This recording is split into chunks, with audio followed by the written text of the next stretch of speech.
Published 2120 EDT, the 5th of September 2017. Updated 2120 EDT, the 5th of September 2017. Children as young as 11 could begin hormone treatment to change their sex in an upcoming landmark family court case in Sydney.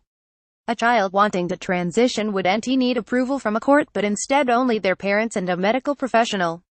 In a move that hasn't been seen in 12 years, 5 family court appeal judges will sit on the case to heard by the full court. Children as young as 11 could begin hormone treatment to change their sex in an upcoming landmark family court case in Sydney. Stock picture: the case was launched by the father of a 16-year-old who was born female but identified as male from 9 years old. The Daily Telegraph reported the child, identified under the pseudonym Kelvin, then changed schools to start as a male, used a chest binder and attended the lesbian, gay, bisexual, transgender, intersex and questioning camp out on the Central Coast in 2014. His father has launched the appeal to remove the court from the process at all, despite having decided Kelvin fully understands what is required with starting the hormone treatment. No applications for hormone treatment have been denied since the first transgender case in 2004. The family court has seen around 60 similar cases between now and then. Transgender girl Georgie Stone pictured began her transition when she was just 11 years old to stop developing masculine features through puberty. Putting a case forward costs an estimated $20,000 plus in legal fees, deterring many families from launching the action, meaning the child must wait until they are 18 to start the process without the court approval.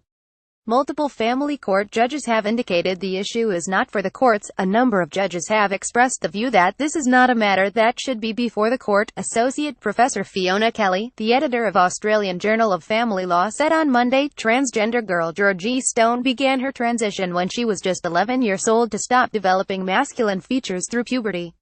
The now 17-year-old said she would have killed herself if her voice broke, but beat the biological clock when she became the youngest person in Australia to be granted pubertal suppression.